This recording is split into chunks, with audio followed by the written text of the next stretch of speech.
په نن ویډیو کې وایو چې کله موږ پاور بی آی ته یو ډیټا سیټ امپورټ کو او په هغه ډیټا سیټ کې د کالمونو شمیر او یا هم د فیلډونو شمیر زیات وي او زموږ لپاره یو خاص مشخص فیلډونه ضرورت وي یا کالمونه ضرورت وي چې په هغه باندې مو خپل ریپورټینګ جنریټ کو یا خپل انالیسیز وکړو او نور اضافه کالمونه او یا هم فیلډونه زموږ لپاره په کار نه وي او هغه غواړو چې موږ له دې ډیټا سیټ څخه ریموو کړو نو نن دا وایو چې څنګه کولی شو چې دغه خاص کالمونه چې موږ نه غواړو چې په ډیټا سیټ کې دي وي تر څو موږ په هغه باندې انالیسیز ونه کړو نو هغه موږ څنګه کولی شو چې له ډیټا سیټ څخه څنګه وکړو ډیلیټ کړو په تیره ویډیو کې موږ د کالمونو انتخاب ویلی و چې موږ په یو ډیټا سیټ کې موږ خاص مشخص کالمونه موږ غواړو چې انتخاب کړو او په هغو باندې موږ خپل مراحل مخته یوسو موږ نن راځو بیرته دا خپل ډیټا سیټ اوپن کړی ده ما دلته ما درته ویلو چې که چېرته موږ غواړو چې هغه مخکیني کوم انتخاب سوي کالمونه چې دي هغه لومبی نویسو په دا ایکس یا کلوز بټن باندې موږ کلیک کوو او هغه ډیټا سیټ زموږ سره څنګه کیږي کلوز کیږي موږ په دې ډیټا سیټ کې ګورو موږ مختلف کالمونه یا فیلډونه لرو لکه آی ډي لرو آرډر آی ډي لرو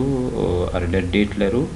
همداسې مختلف کسټمر آی ډي لرو که دا ډیټا سیټ موږ داسې مخته یوسو کنټري لرو ریجن لرو کسټمر نیم لرو سیټي لرو سټیټ لرو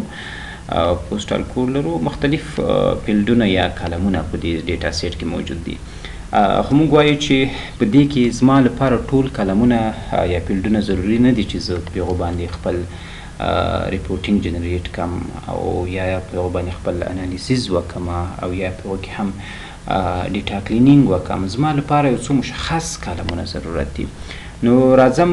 لومړۍ مرحله خو دا ده لکه زه اوس غواړم چې د آی ډي له بی نویسم او ډیلیټ یې کړم په دې آی ډي باندې درېږم رایټ کلیک پې کوم دلته زموږ سره یو اپشن ده د ریموف نامو د دې ځای نه کولی شو چې موږ هم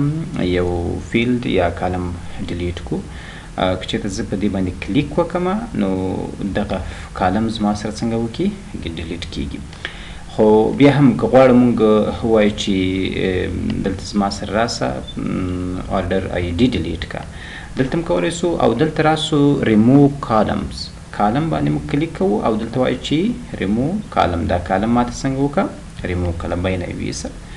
نو موږ په دې طریقه باندې کولی شو چې یو مختلف کالمونه موږ څنګه وکړو ډیلیټ کړو که چېرته تاسو په دې ریموو سوي کالمو باندې بیرته کلیک وکړئ او دا څنګه وکړئ کلوز کړئ نو زموږ سره چې هغه کوم کالمونه ډیلیټ سوي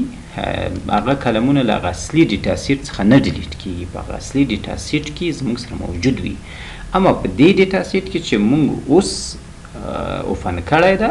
او موږ کار ورباندې کوو له همدې ډیټا سیټ څخه څنګه کېږي ریموف کېږي که چېرته بیرته دا ریموو کالم باندې زه کلیک وکړم بیرته زما سره هغه آی ډي او کوم چینجز دي هغه زما سره څنګه وکېږي بیرته راځي لکه ما مخکې آی ډي ډیلیټ کړې وه او آرډر آی ډي وه هغه زما سره بیرته راغله صحیح ده اوس ځینې وخت داسې راځي اوس لکه دغه ډېر غټ ډیټا سیټ ده زما سره ډېر کالمونه دي یو څوک وایي چې دونه کالمونه زما سره ضرورت نه دي زما سره یو یا دوه دانې یو کالم ضرورت ده چې په هغو باندې زه خپل کار وکړم نور زما لپاره ضرورت نه دي نو زه بیا غواړم چې یو خاص یا وایم د کسټمر کالم دې راته پاتې وي نور کالمونه دي ټول زما سره ډیلیټ سي او یا وایم چې زما لپاره د سیټي موجود دي چې دا کسټمران زما د کوم ښارو څخه دي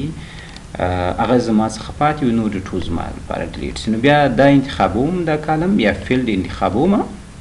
او په ریموو کالم باندې کلیک کوم دلته زموږ سره یو اپشن ده ریموو ادر کالم معنا دا داسې نور کالمونه دي زما سره ډیلیټ سي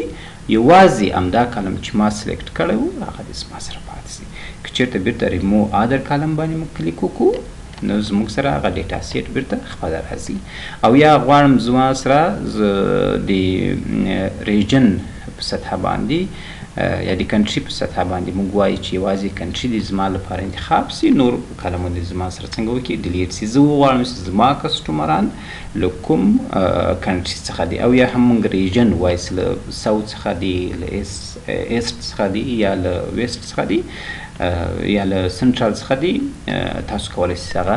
په اسانۍ سره وګورئ. زه فیلډ انتخابوم یا کالم انتخابوم او راځم په ریموو